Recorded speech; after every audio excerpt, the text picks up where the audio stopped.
And welcome everybody to the PCS Like a Pro show. I'm your host, Megan Harless, as always, and I'm excited for you guys to join us today. I know it's been a little bit since we have been live for a show because we have been in the middle of our very own PCS as well. And so today we're just going to kind of talk through what that experience has been like for my family, things we've learned along the way, how things have kind of gone, and just what that has kind of been like. So if you're going through your own PCS, you've got questions along the way, please feel free to drop them in the comments below, and I'll be happy to answer them or to give more detail about what happened and how things went for our own PCS. As you can see behind me, we still have things in boxes. A lot of my office is still in boxes because I'm getting a new desk. So I'm going to have a different setup. And so I've just decided not to unbox my office yet because I don't want to unbox it just to unstack stuff and then have to re-put it in the new places. So it's going to stay in boxes for probably another week or so. Hey, Destin, thanks for joining us. But yeah, so we're just going to kind of walk through what my PCS was like and what went good. So for my family, we received our orders back in February. I want to say February, March timeframe, right in there. And then we had set up our move in DPS. So we did the government military contracted moves, but we also did a partial PPM. We put stuff in our vehicles too, because we generally do a PPM. If you move anything in your vehicle, you should always set up a PPM and weigh your vehicles. It is definitely worth it, especially if you're underweight. That of what the military takes, you're able to claim that weight, and you can be paid based on that weight and distance that you moved. So we had both a partial PPM and the military move. Then a big piece for me was securing housing at our new location. So from late March through beginning of May, we really did the whole big house hunting thing. We had friends in the area that went and checked out houses for us. We used a realtor for a little bit because we thought we were going to be buying a house. So we went through that entire process of seeing what's on the market, what would fit our housing needs for size and also our budget. And so that was kind of a struggle, but we kind of shifted gears a little bit and then started looking at rental homes, and thankfully found a home that meets all of our boxes of what it is we need in a home, space-wise, budget-wise. So it was a really great to be a good feeling when you are able to get your home before you arrive and know you have an address to be able to tell the movers. So we were able to have that done. Then we started working on doing a lot of the preparing for our PCS. We go through, I'm trying to see what all I have here. So our budget, which I need to go through and update this with our TLE stuff and to figure out what we'll actually have in our pocket versus reimbursements for other expenses that we already filled. But we worked on our budget, got that all together, wanted to know what entitlements we could expect, the amounts, and then be able to plug in what our expenses are to kind of balance out and see, is there any extra that's going to sit in our bank account we can put towards savings, or is it all basically going to pay for something that we had already spent? So once we got into that phase, we did our budget. We started doing a lot of the pre-packing stuff. So if you know me, if you follow our group, if you're in there, you will see a lot that we talk about pre-packing. Now, it's important to know pre-packing is not required by any means. You don't have to do it. You literally do not have to do anything. But I like pre-packing because I feel like it makes the packing process a little easier. And it also helps make delivery and unpacking a little easier as well. So the things that we do for pre-packing, so like in the kitchen, we use a lot of bags.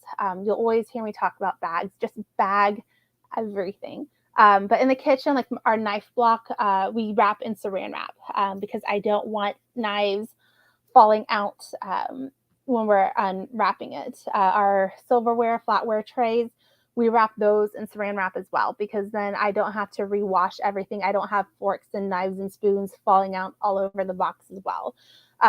Our other kitchen utensils, I'll put into like the jumbo or 2-gallon size Ziploc bags and utilize those. Um, and then, like the toys, a lot of the toys will go into Ziploc bags as well. Junk drawer stuff, nightstand stuff, it all goes in bags. Hanging clothes, we use trash bags. Pull the bag up from the bottom and then tie it around the hanger piece, because then you can easily untie it and you've got a trash bag you can use in your new house. But it keeps your clothes together, it keeps them clean. Toss in a Ziploc or not a Ziploc, a dryer sheet. Toss in a dryer sheet or a silica packet.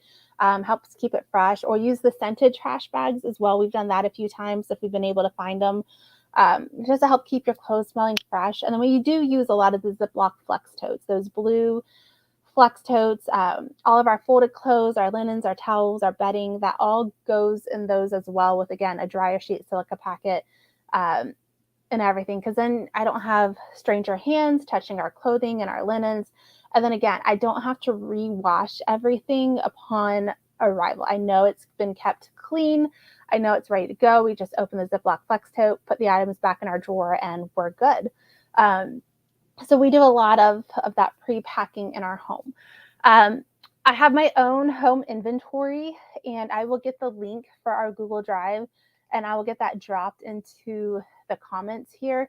But a home inventory is really just a good idea to have, and not just if you're moving. I know we talk about it a lot for moving, but it's just a good thing to have for anything. If you have to file like a catastrophic loss for some reason, you have a home inventory all ready to go for that. If you have to, even from a natural disaster, you have your home inventory ready for that. If you have a box that doesn't show up, by process of elimination, you can figure out what has and has not arrived. So we have our own home inventory. I spent some time updating that, seeing if there's things we got rid of or new things that we need to add to it.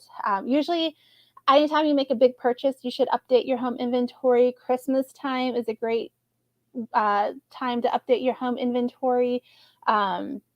Birthdays, anniversaries, other holidays are usually great times to update your home inventory. It does take a lot of work to get it together when you're first setting it up. But once you get it set up, it's very, very easy to kind of keep it updated and to maintain it. But it's definitely well worth the time and effort to put together your own home inventory. So we updated that. And then we had our big purge, our big clean out. We spent a whole month working room by room, little piece by little piece, to clean out things that we didn't need and don't use and didn't need to take with us, and got rid of those things. We had a great yard sale, made several $100s off of it, donated the rest of whatever wasn't sold that day just to get it out, because we, again, no longer needed it. So that's kind of how we did all of that prep for our PCS and getting ready for our PCS. When it came time for the actual movers, we were scheduled for a 2-day pack and a 1-day load. They showed up on that first day, and we had a crew of 6. So we had the driver, and he had brought 2 people with him that he works with, and then he had hired a local crew of 3 people. So we had a total crew of 6 folks. And they really came in and they worked really good and really hard and really got things done uh, as they needed to be. Generally, with our 2-day pack, we do have pets. We have a couple of cats at home. So we generally put those pets in our master bedroom, let them stay there for pack day 1. And we prioritize getting our kids' rooms packed, the living room, dining room. I generally ask the kitchen to be packed last, but they came in with so many people who worked efficiently. And so they kind of started packing the kitchen there on day 1. They probably could have packed our master bedroom on day 1 as well, because they literally got everything else done. The kids' rooms, living room, dining room, kitchen, and the garage was all done on day one. So they only had the master bedroom, closet, and bathroom to do. But the second day, we moved our cats over to a different bathroom, secured them in there, and then they came in, got the master room packed up fairly quickly. And on day 2, they started loading. So again, we were scheduled for a 2-day pack, 1-day load, and they really packed in probably a day and a half and loaded in the other half a day. And so really while they were packing the master bedroom, they were loading the rest of the house.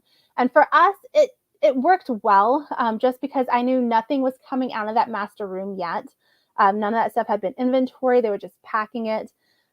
We were able to watch. They loaded the garage first, and then they came in, did the kitchen, dining room, living room stuff, and then through the kids' rooms. And by the time they got done loading the rest of the house, then the master bedroom was ready to be loaded. So we didn't have any issues with that. We were able to verify and know everything was packed, everything was inventoried, and all of that good stuff before it went onto the truck.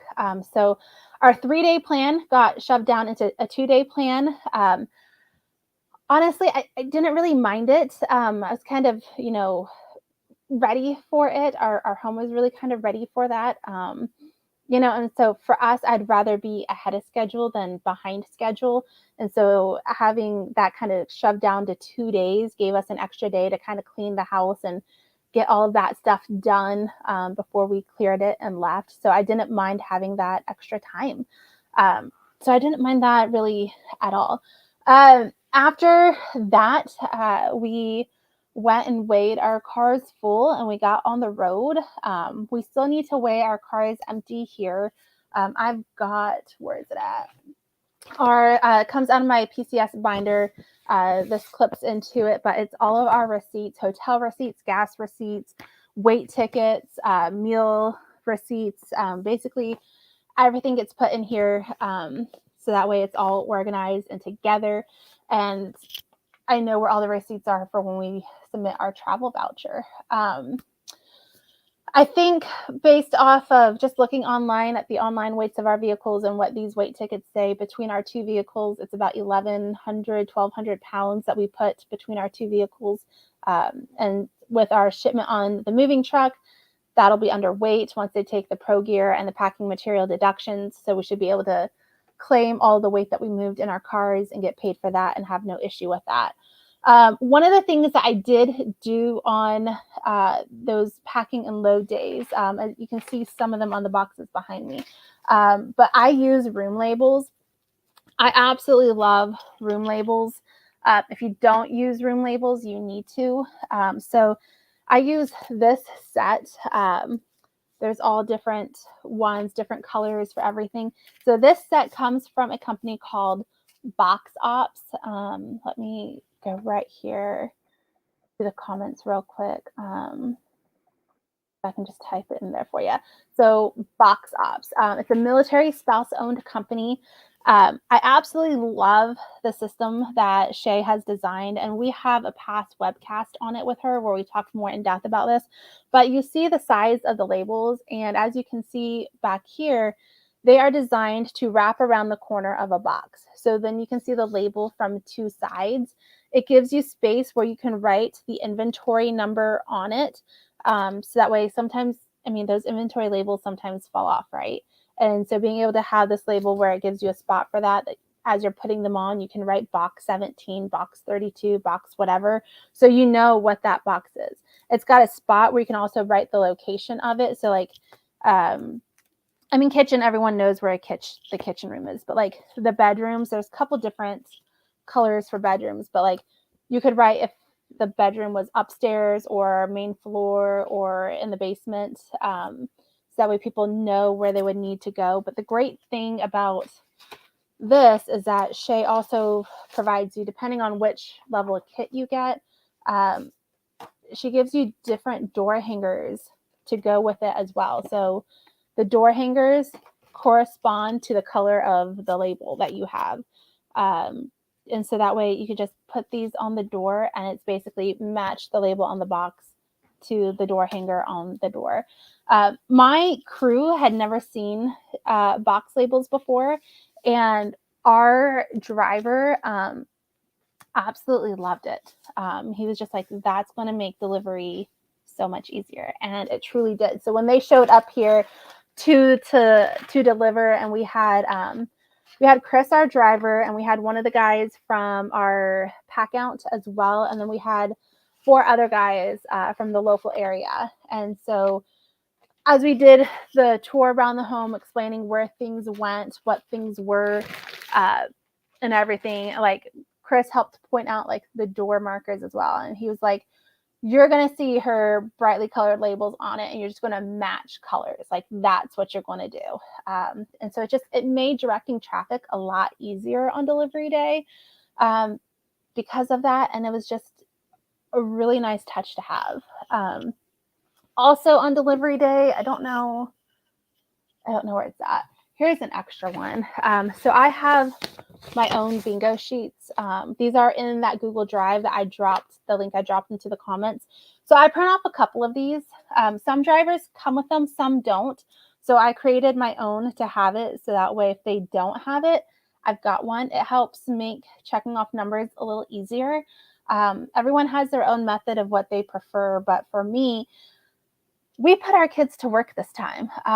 They were actually here for our PCS. Generally, they're at grandparents' house. For this one, they were with us. So my middle child and my youngest each got a clipboard with a highlighter and their own bingo sheet. And as items came off the truck and they called off the numbers, they would mark it on their own individual bingo sheets. And then at the end of the day, I reconciled the two and was able to see that every box was checked off on at least one of them, which for me was fine because I know there were times like one went in to get a drink or to use the bathroom, and so they weren't right there the entire time. But there was always one of them to be able to catch when the other one had to step away for a moment. But it totally worked, and so we had the kids check off the numbers for the bingo sheets. My oldest helped direct a little bit of traffic upstairs with the bedrooms to be able to say like, the pink room is over there, the blue room is over here, the green room is there. Again, the color of the labels on the boxes is what he was kind of directing for that. Trying to think what else. So yeah, they came and they delivered everything. They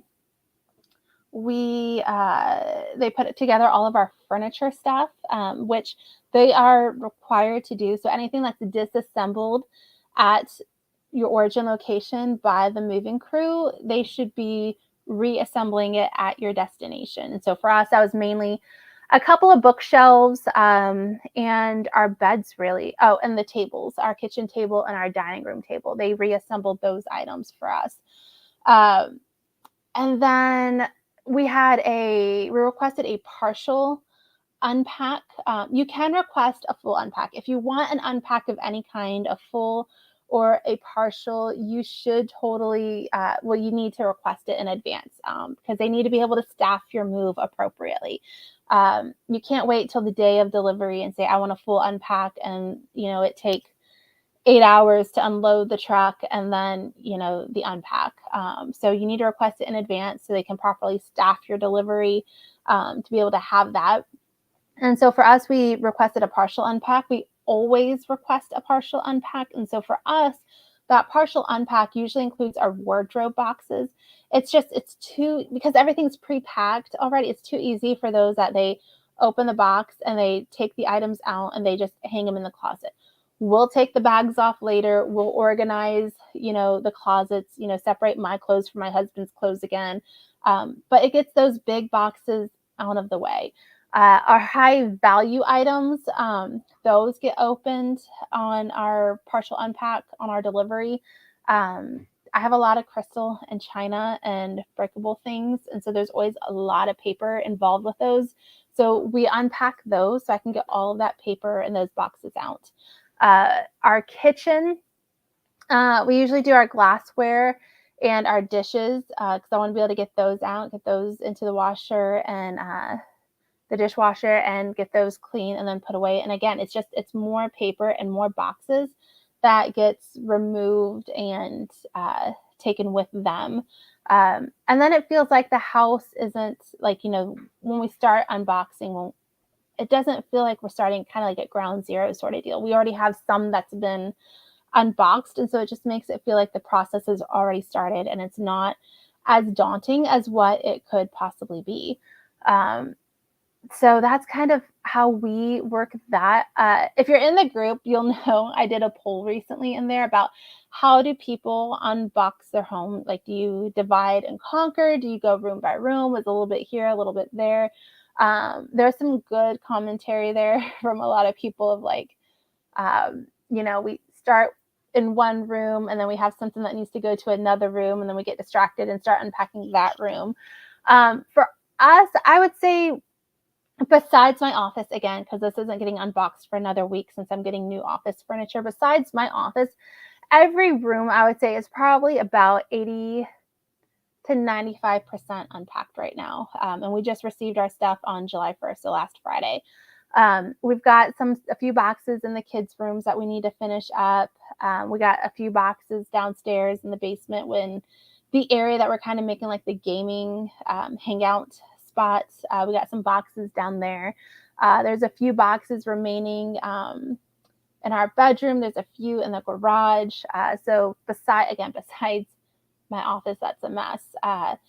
Every room is pretty much almost there. We get everything unboxed first, and then we'll go back and figure out what's going on the walls, measure the windows for curtains because we all pretty much have to buy new curtains. We haven't figured out yet how to build houses with the same size windows. I'll tell you right now, if you have a box of like 11 curtains and they don't fit the windows of your current home, it is totally okay and acceptable to just get rid of that box. Like, go take it to, I don't know, Goodwill, Salvation Army, find a charity having a thrift sale at some point, put it in your garage sale, but it's totally okay to get rid of that box of random curtains that don't fit your current house. You don't need that weight. But that's kind of how we do our PCS. That's kind of how it's gone for us. Like I said, we're still unboxing the last few things, but overall, I think it was a good experience, at least on my end of things. We had a really great crew that came in and kind of handled stuff. We had the QA inspector come out on both ends, so at our origin location and here, and we were able to talk with them, get their contact info. Our move coordinator, we had some good communication with them and really no issues there. So overall, I would say it's a good experience. We have a few damaged things, but it's not, so far, knock on wood, it's not anything that I'm too terribly heartbroken upset about. So like one of our cats has a cat tower, and like, so the top piece kind of doesn't sit stable anymore. So we had to take that off. So we'll have to claim the cat tower. My daughter has a little stool that came from like one of the dollar stores. I think we spent $5 on it or something. That it has 3 legs on it, and one of the legs kind of broke. So again, it was just a few bucks. So we'll have a claim, but it's not going to be big or huge by any means. But we'll claim the stuff that's broken. I'm trying to think what else you guys need to know about. I think that really covers everything for us. We used, I talked about this before, our PCS binder and everything that goes into it. All of the stuff is in there, from some medical records, vet records, inventory form. Well, actually, not inventory forms. I have our inventory forms here to go through them to highlight the boxes that some of the damaged stuff had come out of. But they did travel in our PCS binder. So our receipts traveled in there. Some other information that I have traveled in our binder, and there's a template for that in that Google Drive link as well. I do see a comment here from Scarlett. How long do you have to report the damage claim? So you have 180 days from the day of delivery. So the day of delivery is day 1. if it's your high value items, I always suggest anything that you have on your high value list, you should open and inspect on the day of delivery. I'm trying to see if I can find mine. There is some specific language on the high value form. Yeah, so here's our high value form here. It's all the pretty red paper stuff. But at destination, it says caution, read before signing. Before signing below, ensure that all items listed have been delivered and that seals, if used, are intact. Open all cartons, inspect and verify receipt of all contents. Note any loss or damage in remarks column and on notification of loss, damage at delivery form. Your signature acknowledges receipt of all items except as noted. If you initial your receipt, you may not claim later that this item is missing with either the TSP or MCO. So I always say your high value items you should open and inspect on day of delivery just because of that language on the high value form. But anything else, you have 180 days for your claim.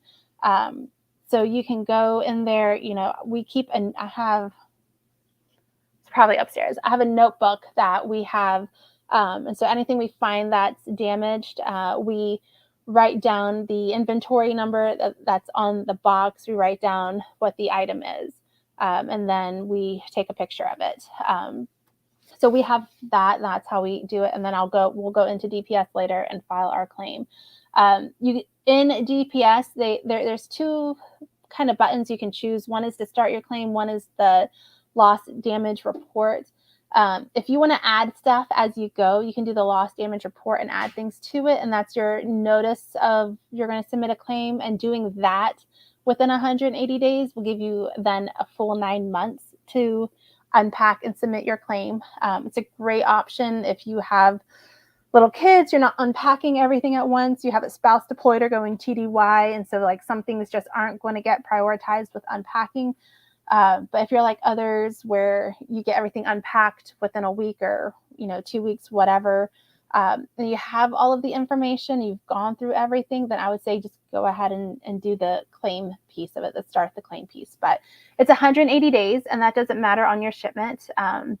If it's a household goods shipment, if it's a non-temp storage shipment, if it's an unaccompanied baggage shipment, it's all 180 days for all of it. And I will grab the link from Military One Source and drop it in the comments for you, Scarlett. That's the claims fact sheet that gives some more information about filing those claims.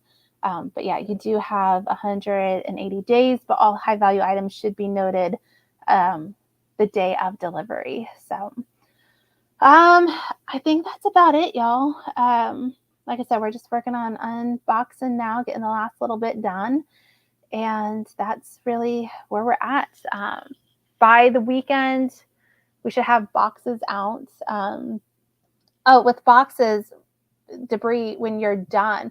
So I will say the current regulations is that companies do not need to, they're not required to come back and pick up boxes when you're done unpacking. Now, some companies will offer it still as a courtesy, and if they do, that is great. Just know by regulations, they're not required to. A lot of times it is your responsibility to discard of the boxes and the paper.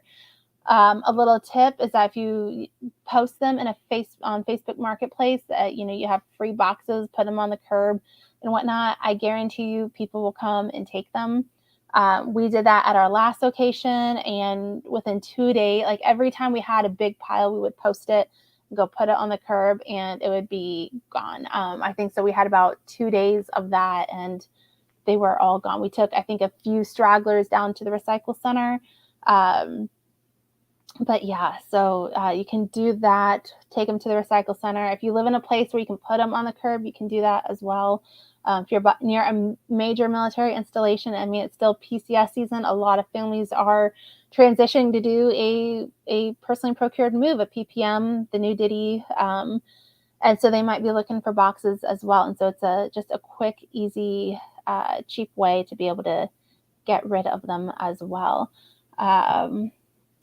Let me go through the comments here real quick. Yeah, Scarlett, Is your stuff, like, did you have it delivered to a storage unit? Or was it like delivered to your house and then you took it to a storage unit?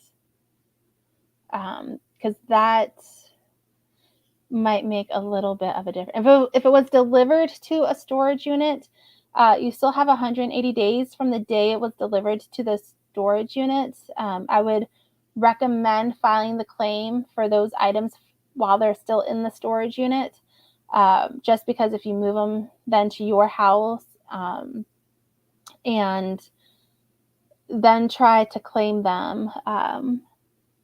Okay, so you haven't moved yet. So yes, they can deliver to a storage unit, but when they get delivered to the storage unit, your claims timeline starts. So that 180 days will start the day it's delivered to the storage unit. While your items are in that storage unit, you'll need to open and go through them and inspect them, and anything damaged, broken, or missing, you should file the claim for them while they are in the storage unit. If you file the claim for them or you pick them up and you move them to your house and then you file the claim for them, the TSP could deny the claim, saying that it broke when you transported it from the storage unit to your house. There's some like iffiness that happens in there. So if you have it delivered to a storage unit, that's totally fine. We've had that before, but you're going to need to get in there and open and inspect the items and the contents of the boxes, and file that claim before transporting them to your house. Because they'll look at where the TSP will go back and say, well, we deliver this to this storage location, this address, and that's not the address that you want the inspector to come out. And if they do send an inspector, that's not the address where they're at now. It could have been damaged when you transported them yourself. So it's really hard to prove, the person at fault and the liability there. But it can be done. But just keep that in mind when you have it delivered to a storage unit, that you might run into that issue. Anybody else has questions or anything going through their PCS, drop them in the comments. I'll come back. I'll take a look. We'll answer them. We'll talk about them. But yeah, that's kind of all I've got for y'all today. That's kind of what the experience of our PCS was. Couple of days, we'll have these boxes, most of the boxes, except my office, because that's still a work in progress with my new desk. We're getting a new setup that I'm going to have. But most of the boxes will be gone and out of the house, and we'll do the little bit we have of the claim and be able to close out this PCS, at least most of it, until my husband signs in and can do the travel voucher stuff of everything. We'll get our vehicles weighed. We have that plan to do on Friday, to do the empty weight, so we can verify exactly what our PPM weight is that we're clearing. Speaking of PPMs, some good news is they've kind of changed a little bit how they are configured for the rate. So it is 100% of the government's constructive cost of what they would pay a moving company to move you. That's been in effect since 2020, so that really hasn't changed any. What has changed is how that constructive cost is configured. So previously it was configured based on the best value score for what they call that channel. So like if you were going from Fort Drum to Fort Campbell, that's one channel. Fort Drum to Fort Benning is a second channel. Fort Drum to Fort Hood is a third channel. So it used to be just the single best, the best value score for that specific channel is the amount that they would use as a government's constructive cost. That has now changed to where they are using the average constructive cost of that entire channel. And so doing that, including that, it's increased the amount of that constructive cost. So for an example, I think, which one did I hear as the example the other day? I think it was Fort Drum to JBLM, Joint Base Lewis McChord. Just that distance, and I think they use like 12,000 pounds 12 or 14,000 pounds. I can't remember which one. But before this change in how they configured the rates, that family was only going to get $12,000 to move it. And I think now it's up to like $22,000 for that distance because they've changed how they configure what that constructive cost is. So a lot of families, if you're doing a PPM, for any PPM that is not closed out, I think it was June 24th and on, you would get that rate increase, best value score, constructive cost rate. Configured in that also is that they've added a fuel surcharge to kind of help with the higher cost of fuel right now, and some other things to kind of help with what they would pay a moving company. They're configuring that cost into it as well. So a little bit more money in your pocket if you're doing a PPM, even a partial PPM, you're getting that rate increase as well. So I'm excited to get on to DPS later to see if it's updated there or to see what we actually do get paid when we submit the weight tickets for it. I think our estimation, so I had estimated 700 pounds for our distance, and I think our estimated pay was around $1,100. We are at between 1,100 to 1,200 pounds, so we have a good increase of 400 to 500 pounds. So I'm curious to see, with just that increase of weight alone, what our PPM incentive pay is going to be. So that's all I've got today for y'all. And I think I've said that twice now, but promise, that's all I've got today. Next week, we're going to be talking with some other folks about their PCS experience. If you guys think you have a really great experience or something unique, or you learned something along the way that you want to share with people and you want to join me on a show, please reach out and message the page, PCS Like a Pro. Would love to have you on and talk about your experience and how things went, what you learned, what could be better. But yeah, I would totally love to have y'all on and join me as well. So tune in next week, same time, same place. Maybe this might be a little bit neater and looking a little better behind me, but we'll have to see where we're at in all that process. So until then, y'all enjoy the rest of your day, enjoy the rest of your week. And if you are PCSing, fingers crossed, prayers that you too have a smooth PCS and that things go well. Don't forget, you can stop people, ask them questions, make sure things are done right. Reach out to your move coordinator, reach out to your local transportation office. And if you're still struggling, don't hesitate to reach out in our PCS group, PCS Like a Pro, Your Smooth Move, or to message me or the page directly. And we'll be happy to help guide you the best we can to help navigate whatever your situation might be. So hopefully you have a smooth PCS. But until next week, we will see you all later.